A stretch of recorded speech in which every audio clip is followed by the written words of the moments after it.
Medical లీవ్లు, retirement benefits 5 లక్షలు, retirement benefits 5 లక్షలు gratuity అమలు చేయాలి.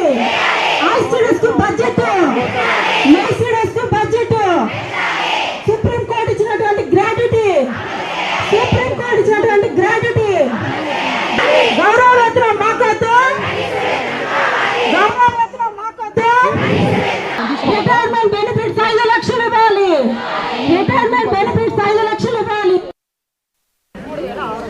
ఇస్తున్నారు సార్ ప్రజెంట్ మనకి ఏపీలో 11,500 ఇస్తున్నారు సార్.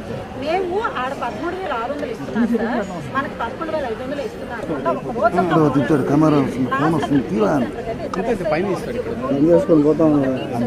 వచ్చినా కూడా మేము మా పేరెంట్స్ మా లబ్ధిదారులతో పోరాటం చేసి మేము ఈరోజు మెదడు తెలిపాలంటే నేను చెప్పాను కదా, ఇక్కడి నుంచి వచ్చినవాడిని, ఊరు గురించి నుంచి వచ్చినవాడిని.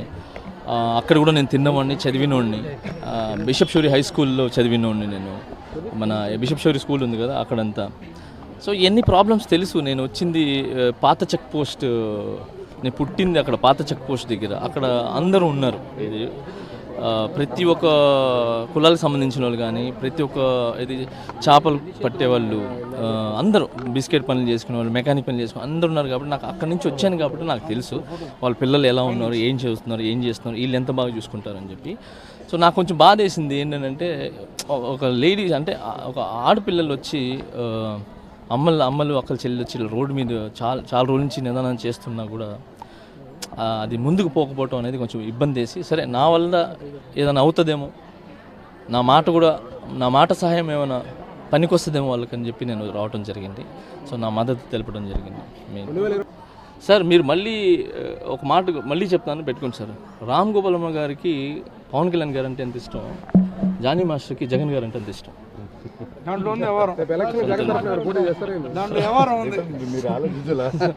సో ముందు ఏం జరుగుతుంది ఏంటనేది తర్వాత చెప్తాను నేను.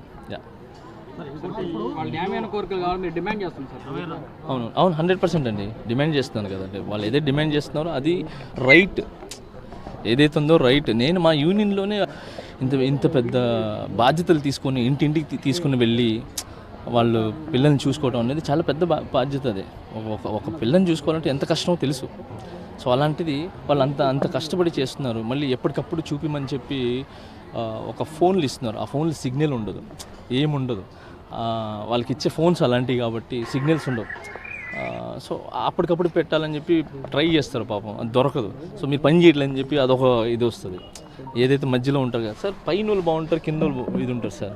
మధ్యలో వాళ్ళు చేసేదానికి పైన వాళ్ళకి కింద వాళ్ళకి ఒక బ్రిడ్జి ఏర్పాటు చేస్తారు సార్. ఎప్పుడు ఏంటంటే కింద వాళ్ళు నమ్ముతారు, పైన వాళ్ళు 100% వాళ్ళు నమ్ముతారు. ఈ మధ్యలో బ్రిడ్జ్ చేస్తారు చూసారు సార్, వాళ్ళదే ప్రాబ్లం. సో వాళ్ళు కరెక్ట్ అయితే మిగతా అంతా బాగుంటుంది. ఈ వీడియో కనుక మీకు నచ్చినట్లయితే లైక్ చేయండి, షేర్ చేయండి, కామెంట్ చేయండి మరియు సబ్స్క్రైబ్ చేయండి. చూస్తూనే ఉండండి లిమ్రా టీవీ.